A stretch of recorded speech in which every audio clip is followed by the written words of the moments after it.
Good morning. I'm Corey Saylor. I'm with ReThink Media. I'm the Deputy Director of Strategy. I've been involved in communications for Muslim organizations for a little over 20 years now, most of that working for civil rights organizations. In that time, I've done interviews with pretty much every major outlet there is. For a while with one organization, I was essentially the Fox News guy, which means I've done a lot of hostile interviews as well. Also in that time, as part of being an activist and an advocate for the Muslim community in the United States, I've gotten concessions out of some major corporations such as Burger King, American Express, Boeing, Bell Helicopter, and many of that was done for organizations that were quite small. For instance, the concessions we got from Burger King, there were only 2 people on staff in the organization I was working with. And we were able to go up against a major corporation. So I know many of you work for small organizations. I've definitely been there. ReThink Media, where I work now, provides communication support for groups in 3 different major sectors, but for today's conversation, the one that matters is Muslim, Arab, 6 South Asians. What we do is we provide them with research. So we do research into audiences, and we don't just share it with one organization, we share it with everybody we talk to, which is one of the benefits that we provide, right? It's not just our institutional self-interest. We're protecting the entire sector. We also provide research-based messaging after talking to focus groups and doing polling. And then we provide the expertise we have of being in the field for many, many years. ReThink has been in the MASA sector, Muslim, Arab, 6 South Asian, for over 10 years now. And then I already mentioned the experience that I have. So it's helpful to have us advising many organizations that, like you, are very small and don't have their own comms shops. And often the communications person is somebody who doesn't really have a background in it. It's just one hat that they wear. So ReThink Media is movement builders, and that's what we're going to talk about today, because in our philosophy, media and communications are really central to movement building. And think about any campaign that you run, either you're showing and communicating value or you're not. Either you're inspiring your supporters or you're not. It's not about one TV interview. It's about building a narrative and then having people hear that in many different ways. And that's what we're going to focus on today. 2 major points. 1, know your audience. 2, build your network. And I'll give you examples of both of these things. But to me, these are the keys to succeeding in any number of campaigns, whether it be something small dealing with one individual or a large policy issue, such as President Trump's Muslim ban. So let's start with knowing who your audience is. Really, the classic way that we describe this to people is think about who can deliver to you what it is that you want. And then think about who it is that can prevent you from getting what you want. And that can mean a lot of different things in a lot of different instances. So let's think about one story that illustrates this for you. We were contacted by one of our partner organizations, and they had a young man whose mother was in Iran, and she was suffering from a brain disorder that was going to cause her to die. And a doctor in Louisville, which is in Kentucky in the United States, had said he would provide the surgery she needed free of charge. And he's one of the few people in the world who could actually provide this surgery. So getting her to the United States was imperative for her life, but Donald Trump's Muslim ban. So she was denied a visa initially. So this organization reached out to us. And we thought about it. Who can get her a visa, right? That would have to be the Department of State. And most importantly, the people inside the Department of State who can influence giving an exemption to a visa. So while it would have been easy for us just to immediately go out and place a number of news articles about how outrageous it was, it wouldn't necessarily talk to that audience that we really needed to talk to. And equally, a bunch of activists saying, hey, this is a really bad thing, might not reach that audience. So who would they listen to? In this case, people in the Department of State here in the United States who can grant exemptions to visas would probably listen to journalists because they can do stories that are, somewhat embarrassing to the government. So we knew this wasn't going to get picked up by a major outlet immediately. So what we did is we immediately reached out to a newspaper in Louisville where the hospital was located. The Louisville Courier-Journal was the name of it. Small publication, but you don't always have to have the big landing in the Wall Street Journal or the New York Times to achieve your goals, right? So they covered the story for us and printed an article about this woman in Iran and this local doctor who was doing the heroic thing of offering free service to her. And we, when that article came out, gave it to the advocacy groups that we work with and asked them to start tweeting it to key people at the Department of State and similarly to reporters who cover the Department of State. And that's what they started doing. So they started tweeting it to reporters, and then within a few hours, what we saw is that some of these reporters were starting to reach out to their contacts at the Department of State. Hey, there's this grandmother who has a mortal brain sickness who can come to the United States and get that solved. How is she possibly a threat to anyone? Isn't it in this country's best interests to have her get services? And as if by a miracle, suddenly she got a waiver to her visa, which is critical to this story because she then comes to the United States, she gets the surgery that she needs, and last I saw coverage of it, she was recovering just fine and was free of this particular disease. And that all occurred because we thought through, who is it really that can give us what we want? And who are they actually going to listen to? And then we thought about how are we going to deliver this message to them in a way that they're going to understand. And that's one of the key things about understanding who your audience is. You have to know what's going to influence and motivate them. And that's not always the same thing as what's going to influence and motivate us as activists. So think about it. If it was me, I would just simply have said, there shouldn't be a Muslim ban in the first place. And that's completely accurate and completely honest, and not something that people in the State Department are going to care about or listen to.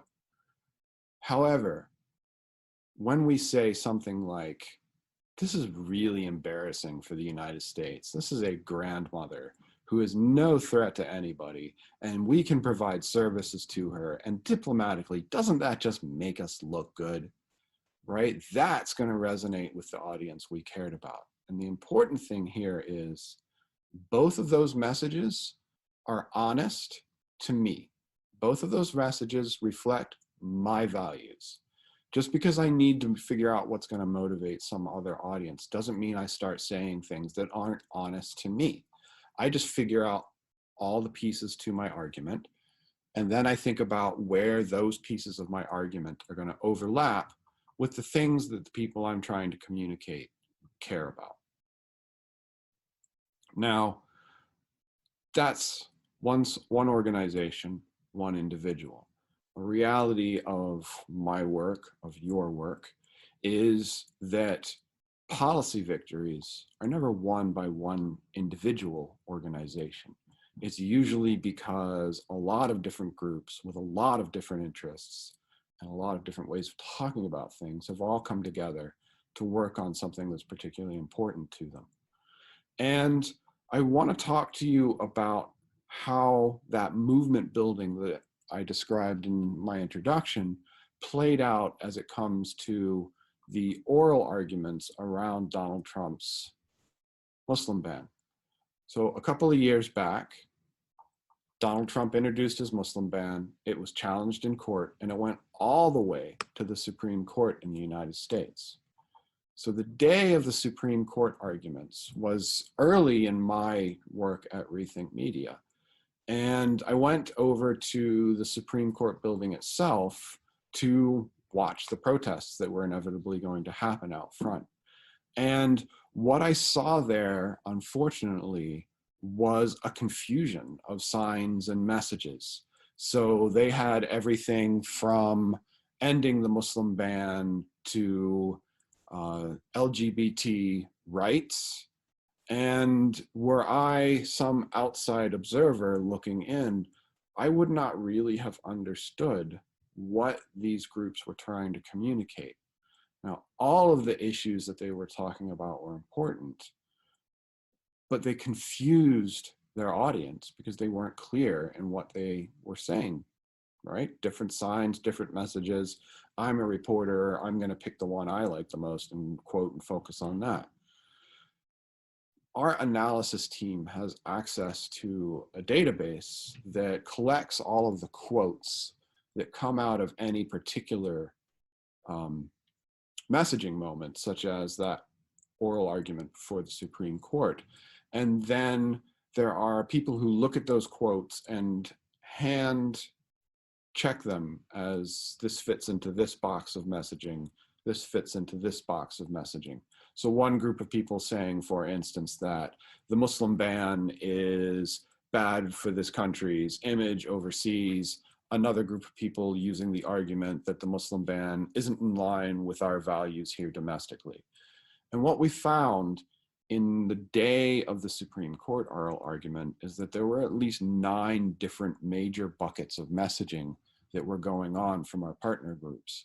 And as a result, there was this chart that they produced that I'll share and hopefully can be shared with you before you see this presentation, in which you see this giant spread out green line that shows that instead of being nice and tight, our messaging was all over the place.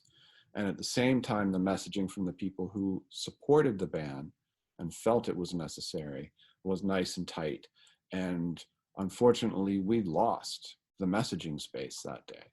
So the media, what was covered in the media was overwhelmingly positive toward the pro-Muslim ban space. Now, what that means is that we have to figure out how to get a coalition full of many diverse groups representing many diverse viewpoints, all on the same page around messaging. And I don't know what it's like in Germany.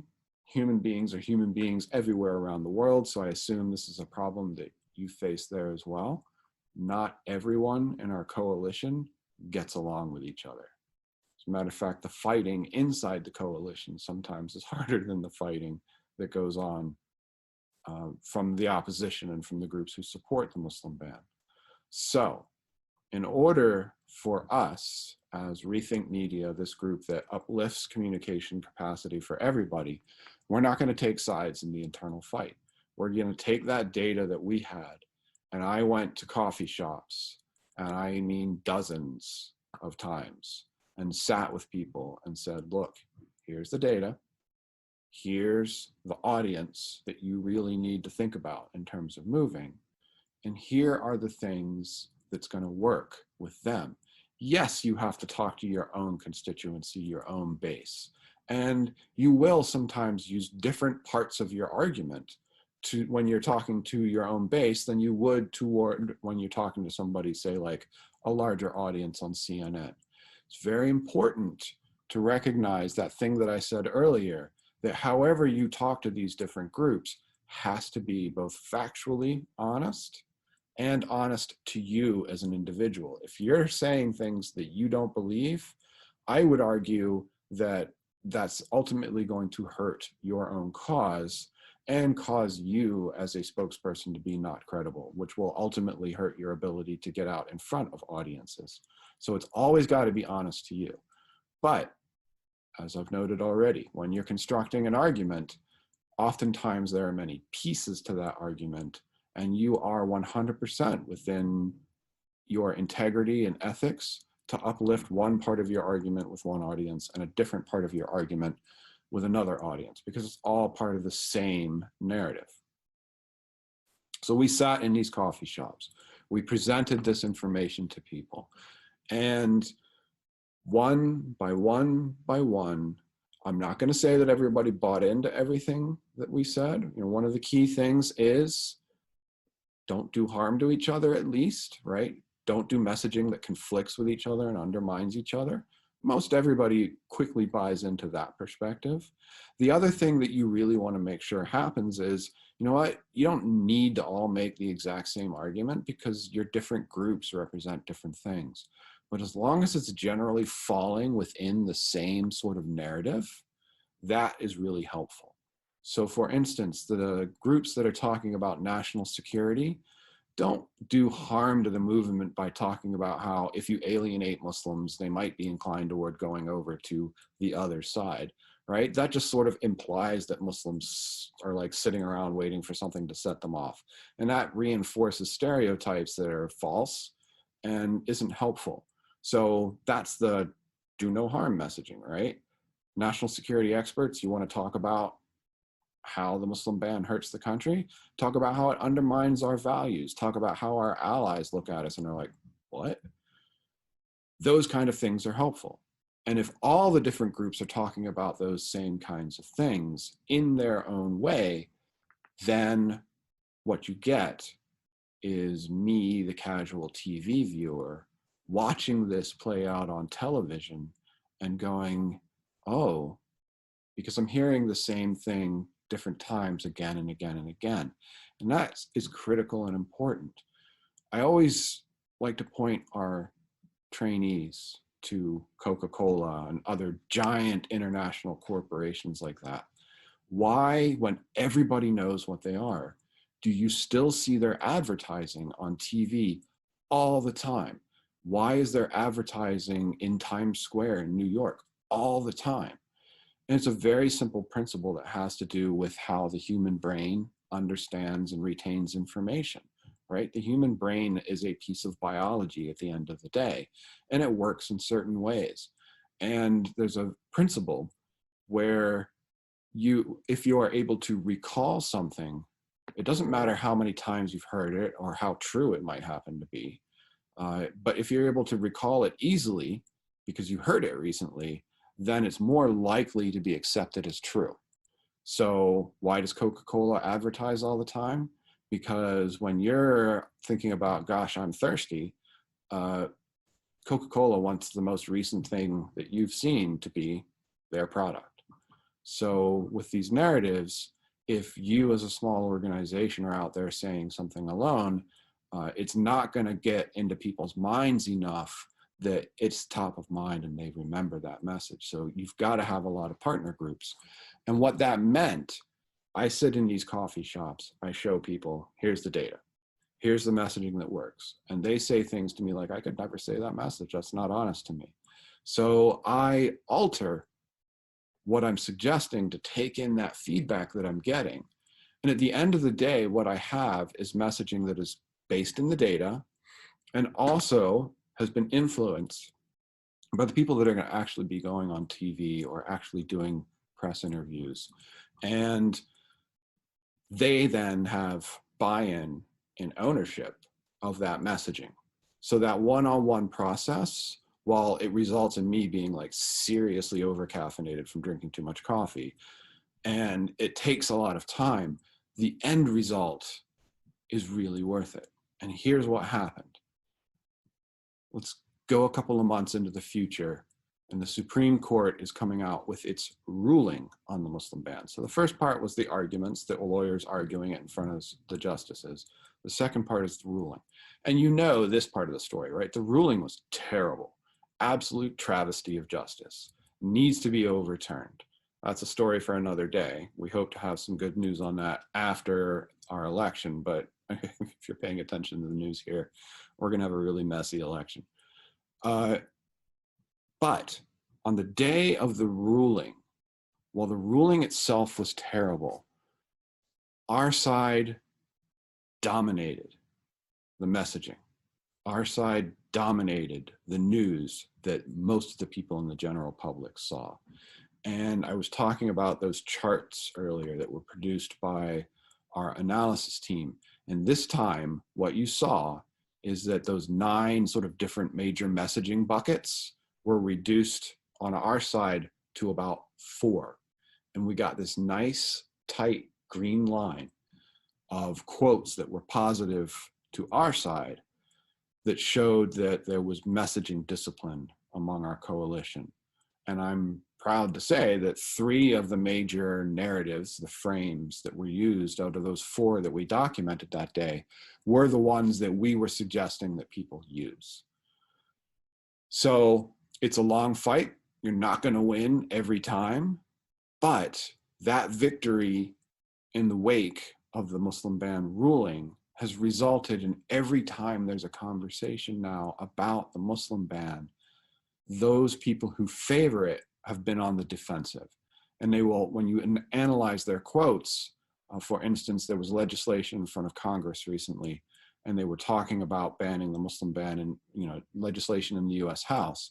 And the argument that was used by those who support the Muslim ban is it's not a Muslim ban. And one of the great things when you're in communications is when the other team is essentially just saying your words for you. What people hear, it's a Muslim ban, right? So they can say it's not a Muslim ban all day long. I welcome that because they're on the defensive and they don't have any way to counter my points when I say, like, your president said he was going to institute one. His lawyer said the president asked him to figure out how to legally institute a Muslim ban. So you can put all the makeup on it that you want, but at the end of the day, it's a Muslim ban. And they don't have an argument back to us. And it's may have fallen out of the media at this point, but we have very good indicators that if the presidency of the United States switches to someone other than Donald Trump, that the Muslim ban is very high up on the list of things that are going to be repealed. So to sum up and conclude, there are 2 things that I want you to think about at the end of this conversation. Communications, it's not a press release or just an op-ed. It's 1, an intentionally crafted narrative that takes in mind the audience you need to talk to and what's going to move them, not what's going to move you.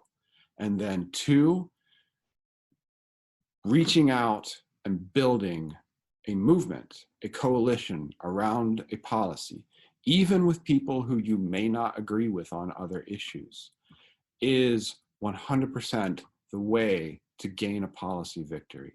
No organization wins a policy victory on their own.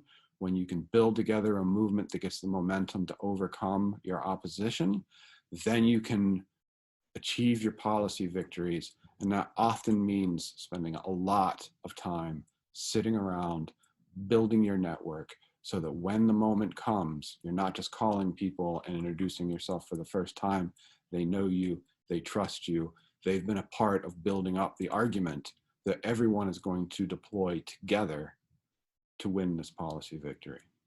So I appreciate the chance to talk to you this morning.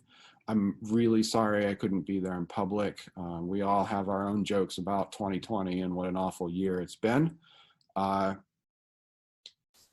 But fortunately, the folks with the Claim Alliance figured out a way to overcome 2020 and give me the privilege to talk to you a little bit, even if it means I'm thousands of miles away and I'm recording this in advance.